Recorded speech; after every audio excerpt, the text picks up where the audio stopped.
Hi there, I'm Isabel. I'm a software engineer at Posit, where I build open source data science tools. But today I'm going to be here to talk to you all about the TidyTuesday project, which is a weekly social data project that's hosted by the data science learning community.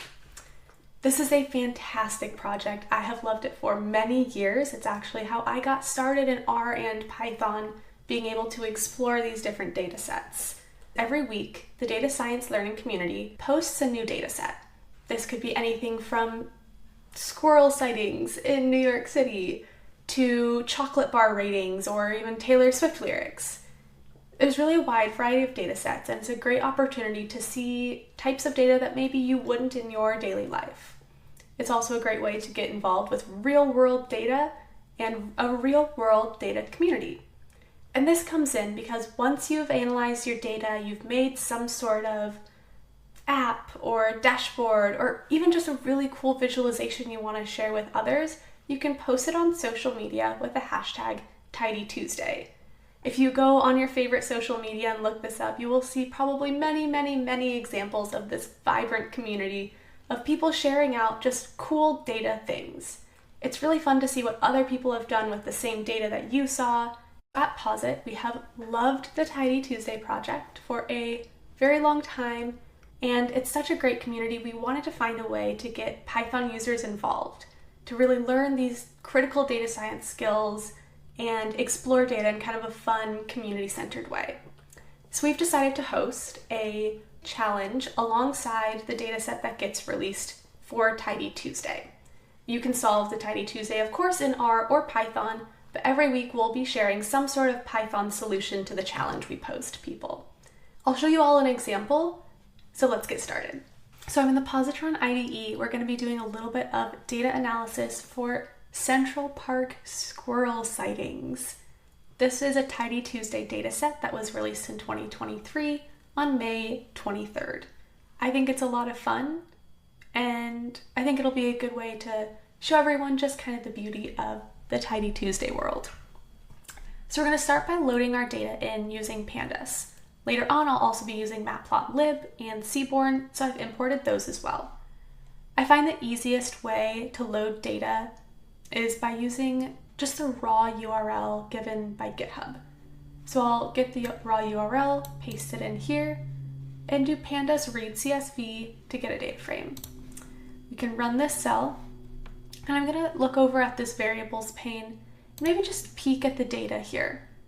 We can collapse these little spark lines and see what sort of data is available. This is also on the TidyTuesday website. Each data set comes with a data dictionary, so you know what each column is going to be all about. But we can look for ourselves.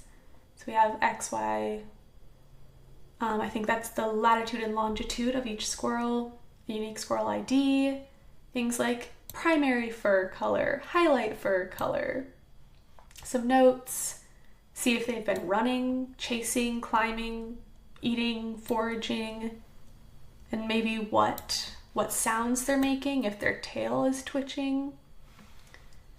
All right, so we know a little bit about our data, and I think there's a lot of missing values, so we're just gonna fill those in with unknown to give us a little bit prettier plot. We're also going to be dropping some columns that have a lot of missing values that we don't want for our analysis, so I can run this cell as well. So the first question I think I'm interested in answering is maybe what color of squirrels are sighted the most? So our first plot will maybe explore this. I'll look at it using matplotlib and Seaborn. We'll start by making a matplotlib figure. Then we'll be using a Seaborn count plot and wanting to think about the primary fur color. If we look at maybe all of the different options for what we have, I would think the primary fur color is more important than the highlights of the squirrel. We also want to add in the order so we can see these fur colors in order from maybe greatest to least. So we can see here, we have a pretty good idea of mostly gray squirrels next to cinnamon, black, or unknown. And just for later us, let's add in what question are we trying to answer with this. Maybe another question is, what are the squirrels doing when they're being sighted? So let's make a second chart to see maybe what are the different activities that are occurring. We can take a peek at how many activities are being done. Looks like foraging is happening the most, but let's throw in a plot as well so we can share this more easily with others. All right, so we also have a little bar chart of the different activities that are happening. I'm gonna add a little bit more pizzazz onto all of these plots, and we'll come back to see what the end result looks like. This looks fantastic. Let's go figure out how to put it on Posit Connect Cloud.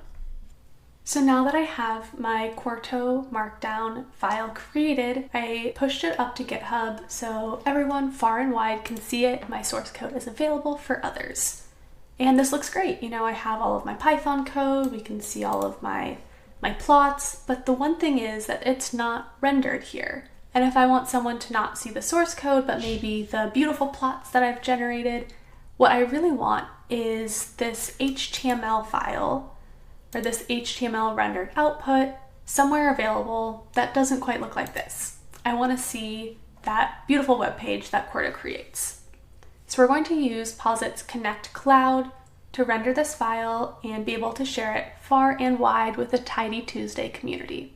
One thing that I will need before we publish is a requirements.txt file. This is going to tell Connect Cloud what needs to be installed to be able to run my code.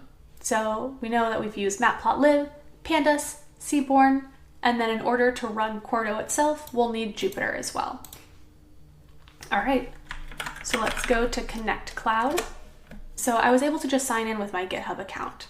It was super easy setup, and let's start publishing things. So I know I made a Quarto file, so we'll select our framework to be Quarto. It's this PydyTuesday repository. I'm on the main branch, and the primary file that I would like to be published is this squirrels.qmd. There's some advanced settings if you want to change your Python version. 3.11 should be fine, and I'll toggle this setting to publish on push as well. So let's make this public and let's publish it. So one thing that's really nice about Connect Cloud is, number one, it's super fast. You can see we're installing dependencies, already done. We're rendering the document. It shouldn't take more than a second, and we are publishing for everybody to see.